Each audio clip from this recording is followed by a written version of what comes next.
하나님은 영이시니 예배하는 자가 영과 진리로 예배할지니라.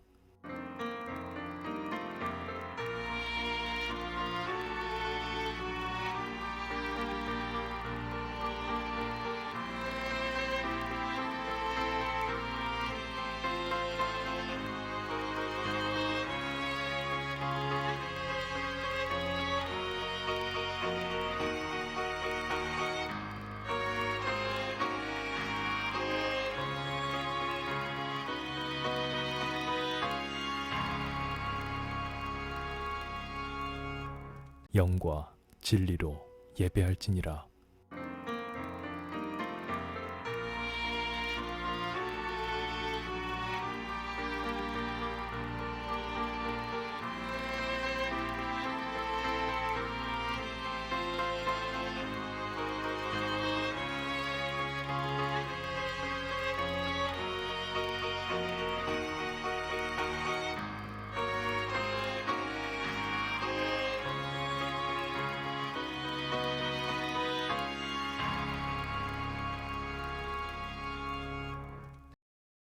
나는 전능하신 아버지 하나님 천지의 창조주를 믿습니다. 나는 그의 유일하신 아들 우리 주 예수 그리스도를 믿습니다. 그는 성령으로 잉태되어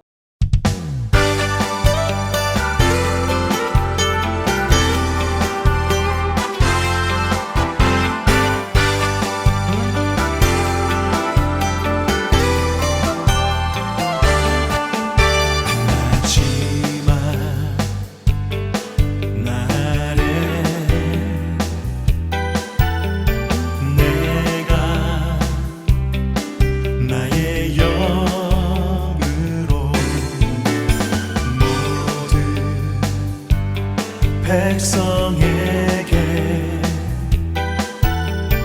부어 주리라. 자녀들은 예언할 것이요 청년들은 환상을 보고 아비들은 꿈을 꾸리라. 주의 영임하면 자녀들은 예언할 것이요 청년들은 환상을 보고 아비들은 꿈을 꾸리라. 주의 영임하면 성령이여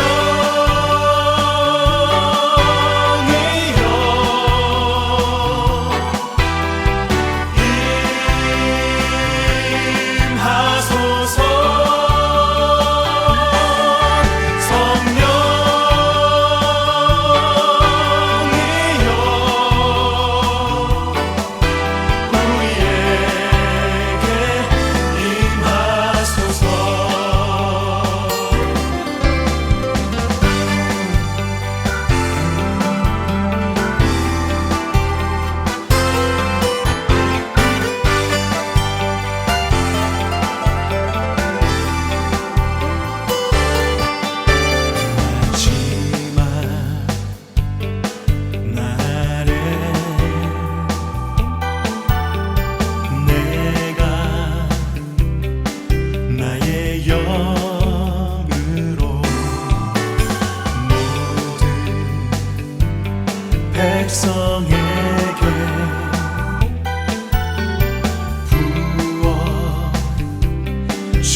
말씀은 사도행전 19장 1절에서 7절의 말씀이 되겠습니다.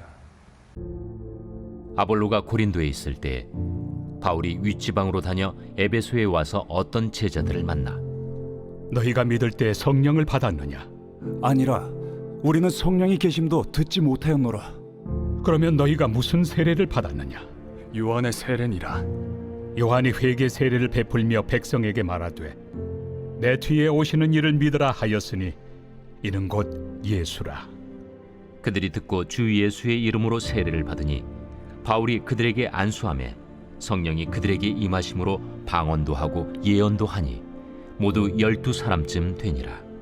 오늘 본문은 에베소에 도착한 바울이 어떤 사람들을 만나 그들의 영적 상태에 대해서 이야기하는 것이고, 그리고 그들이 성령의 세례를 받는 것을 보게 됩니다. 1절에 아볼로가 고린도에 있을 때에 바울이 윗지방으로 다녀 에베소에 와서 어떤 제자들을 만나, 그때 에베소에서 어떤 제자들을 만남으로 인해서 나타난 사건이 되겠습니다. 2절과 3절에 보게 되면 이르되 너희가 믿을 때 성령을 받았느냐, 이르되 아니라 우리는 성령이 계심도 듣지 못하였느라. 바울이 이르되 그러면 너희가 무슨 세례를 받았느냐, 대답하되 요한의 세례니라. 일반적으로 성도들이 신앙생활을 하다가 뜨거워지는 체험을 할 때가 있습니다. 미지근하게 신앙생활을 하다가 교회에 깊이 들어가게 되고 어느 날 갑자기 은혜를 받게 되고 열심히 사역을 하는 것을 보게 됩니다. 믿는 사람들에게 흔히 나타날 수 있는 모습입니다. 아볼로도 그런 사람 중에 한 명이었습니다. 브리스길라와 아굴라 부부를 통해서 변화가 되었습니다. 우리는 바울이 에베소에서 만난 요한의 세례를 받는 본문의 어떤 제자들이 브리스길라와 아굴라 부부로부터 온전한 복음을 전수받기 이전의 아볼로와 같은 모습, 요한의 세례에 대해서만 듣고 배운 사람들이라는 것을 우리는 알 수가 있다는 것입니다. 아볼로 역시도 어떤 이런 사람들처럼 브리스길라와 아굴라 부부를 통해서 변화되기 전에 어떤 제자들을 우리는 보게 되는 것입니다. 바울이 그들에게 안수하며 성령이 그들에게 임하심으로 방언도 하고 예언도 하니 모두 12사람쯤 되니라. 6절과 7절의 말씀입니다. 바울이 안수하여 세례를 베풀 때 성령이 임하게 됩니다. 그리고 그때 놀라운 은사가 나타나게 됩니다. 여기서 우리가 간과하지 말아야 될 것은 무엇인가 하면은 성령이 임할 때 그 표식으로 은사가 나타난다는 것입니다. 그러니까 성령의 표식이라는 것을 우리는 먼저 알아야 된다는 것입니다. 우리가 흔히 보게 되면 은사를 보여주는 많은 사람들이 있습니다. 병고침, 예언, 방언 등등 여러 가지가 있는데 이것은 성령의 역사, 성령의 임하심을 맛볼 때 나타날 수 있는 사인이라는 것을 우리가 보게 된다는 것입니다. 그러므로 그것이 지속되고 계속된다라고 우리는 볼 수가 없다는 것입니다. 사인으로서 성령의 임하심을 우리가 볼 때에 그것이 은사로 나타난다는 것을 우리는 기억해야 된다는 것입니다. 오순절 성령의 역사를 통해서 놀라운 기적과 은사가 나타나는 것을 우리는 부인할 수 없습니다. 하지만 그것이 계속되어지고 지속되어지는 것이 아니라는 것을 우리는 기억해야 된다는 것입니다. 믿는 사람들은 예수를 믿고 성령 세례를 받게 되면 구원받고 성령님과 함께합니다. 그 다음에 나타나는 것이 무엇입니까? 지속되는 것이 무엇입니까? 은사가 아니라 성령 충만이라는 것입니다. 성령의 은혜를 받고 세례를 받을 때 놀라운 하나님의 은혜를 받게 되었을 때 나타날 수 있는 은사들이 있습니다. 그리고 그 은사 이후에 우리는 끊임없이 성령의 충만으로 우리는 살아간다는 것을 우리는 기억해야 된다는 것입니다. 그러니까 이 은사는 이례적일 수 있다는 것입니다. 그러나 성령의 충만은 매일매일 반복되어져서 나타나야 되는 그런 하나님의 은혜라는 것을 우리는 기억해야 된다는 것입니다. 그렇다면 우리는 왜 성령의 충만을 받아야 된다는 것입니까? 그것은 두 가지로 우리가 설명이 가능하겠습니다. 첫 번째는 성령의 충만은 하나님의 일을 잘할 때 나타날 수 있는 것인데 잘할 수 있는 능력이 성령 충만이라는 것입니다. 성령은 무엇입니까? 바로 다이너마이트와 같은 것이죠. 원자 핵과 같은 것입니다. 놀라운 폭발력이 있다는 것입니다. 여러분은 연약합니다. 작습니다. 능력이 없습니다. 그런데 우리가 주의 일을 잘하기 위해서, 감당하기 위해서는 성령의 폭발력이 필요하다는 것입니다. 여러분 사실 보게 되면은 우리가 제자들을 볼 때에도 마찬가지고 많은 사람들을 볼 때 결코 외적인 환경으로 봤을 때 그는 능력이 없다는 것을 보게 됩니다. 지식적으로라든지 또는 여러 가지 많은 능력적으로 봤을 때에 큰 힘이 없다는 것을 보게 됩니다. 능력이 없다는 것을 보게 됩니다. 그런데 하나님의 일을 감당할 수 있다는 것입니다. 여러분 12제자를 볼 때 우리는 어떻습니까? 그들이 놀라운 은혜 가운데서 주의 일을 감당하게 됩니다. 그러나 외적으로 봤을 때 내세울 곳이 없다는 것입니다. 그런데 어떻게 가능합니까? 바로 하나님의 능력, 성령의 충만, 바로 폭발하는 능력이 있다는 것입니다. 그러면 우리는 성령의 충만을 받아야 된다는 것입니다. 우리가 유식하지 않아도, 지식이 없어도, 재정이 없어도, 능력이 없어도, 사람을 설득할 수 있는 논리가 없어도 우리는 성령 충만으로 그 일을 감당할 수 있다는 것입니다. 그러면 우리는 오늘 하루의 삶 가운데서도 성령의 충만을 구해야 된다는 것입니다. 우리는 많은 사람들을 만납니다. 그 많은 사람들을 만날 때 우리는 지식이 많은 사람, 지위가 높은 사람, 여러 가지 많은 재능이 있는 사람들을 만나게 됩니다. 그런데 우리가 그들에게 어떻게 하나님의 사명을 감당할 수 있을 것이고 어떻게 그들을 이끌어갈 수 있습니까? 오직 한 가지라는 것입니다. 그것은 성령 충만이라는 것입니다. 여러분 예수님도 마찬가지죠. 예수님은 목수의 아들이었고 또한 목수의 직업을 가지고 있는 사람이었습니다. 그 예수님께서 많은 사람들 앞에 섭니다. 서기관, 바리새인들 또한 많은 장로들 앞에 섭니다. 그때 예수님께 무엇이 필요한 것입니까? 성령의 인도하심이 필요한 것이지요. 성령의 충만이 필요한 것입니다. 하나님의 지혜가 필요한 것입니다. 그러면 우리의 삶 가운데도 마찬가지라는 것입니다. 성령의 충만을 받을 때 우리는 모든 일을 감당할 수 있다는 것입니다. 두 번째 기억해야 될 것은 무엇인가 하면은 바로 영적인 소화력을 갖게 된다는 것이죠. 여러분 성령 충만을 받지 않으면 우리는 많은 사람들을 만날 때 상처받을 수밖에 없습니다. 그 상처를 우리가 소화할 수 없다는 것입니다. 믿음과 능력과 사랑이 없으면 사람들을 만날 때마다 우리는 상처받는 약한 존재라는 것을 기억해야 된다는 것입니다. 여러분 사람들 우리의 외모를 바라봅니다. 우리의 지식을 바라봅니다. 우리의 여러 가지 일들을 바라보면서 비난하고 비판할 때가 있습니다. 여러분 우리가 전도할 때 사람들 말합니다. 나는 예수를 안 믿겠다. 네가 무엇인데 예수를 전하느냐? 예수가 누구냐? 무식한 목수의 아들이 아니냐? 그들을 설득할 때 우리는 많은 것들의 어려움을 겪어야 됩니다. 그리고 더 나은 사람들, 더 똑똑한 사람들을 만날 때 그들의 논리에 우리는 상처받을 때가 있습니다. 또한 주의를 감당할 때 다른 사람들 속기 전에 너의 몰골을 봐라. 너의 모습을 봐라. 아무것도 없는 사람이 아무것도 가진 것이 없는 사람이 또 다른 사람을 도우려고 하느냐 하고 비난받을 때가 있습니다. 여러분 그럴 때 우리는 어떻게 합니까? 상처를 받을 수밖에 없다는 것입니다. 내일부터 챙겨라 라고 말할 때가 있다는 것입니다. 그럴 때 우리는 상처받게 됩니다. 그때 그것을 이길 수 있는 힘이 무엇입니까? 바로 성령의 충만이고 그 성령의 충만을 통해서 우리는 그것을 소화할 수 있다는 것입니다. 열등감을 이길 수 있고 외모 지상주의를 이길 수 있고 그들의 지식을 뛰어넘는 그러한 능력들이 나타날 수 있다는 것입니다. 우리는 비교의식에 빠질 때가 있습니다. 나보다 나은 사람들, 나보다 많이 가진 사람들, 나보다 높은 지위에 있는 사람들. 그런 사람들을 만날 때 우리는 그들을 만나기가 부담스러울 때가 있습니다. 그리고 상처받을 때가 있습니다. 좋은 차를 타고 다니고 좋은 집에 있는 사람들을 바라볼 때 우리는 참으로 상처 가운데 있을 수가 있다는 것입니다. 그런데 그때 우리의 능력이 되시는 분이 누구십니까? 성령이라는 것입니다. 성령 충만을 받을 때 우리의 약한 곳이 강해집니다. 성령 충만을 받을 때 무시당할 때 열등감에 빠지지 않습니다.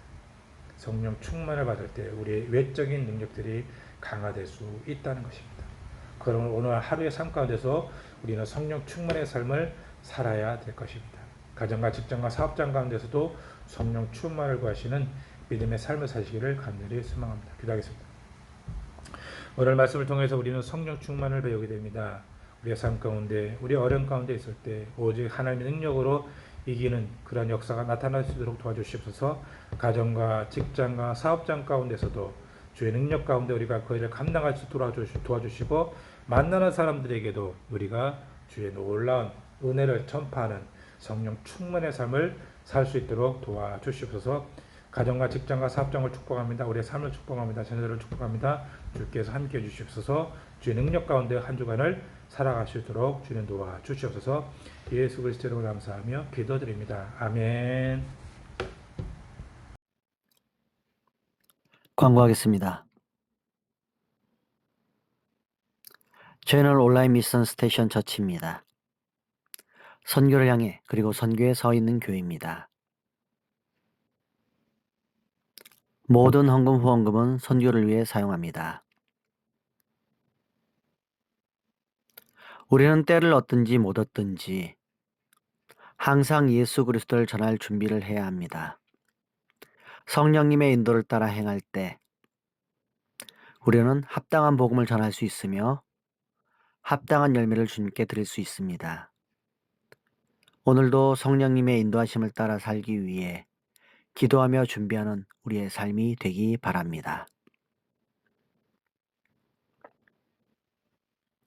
주님께서 가르쳐준 기도로 기도하고 마치겠습니다. 주기도문.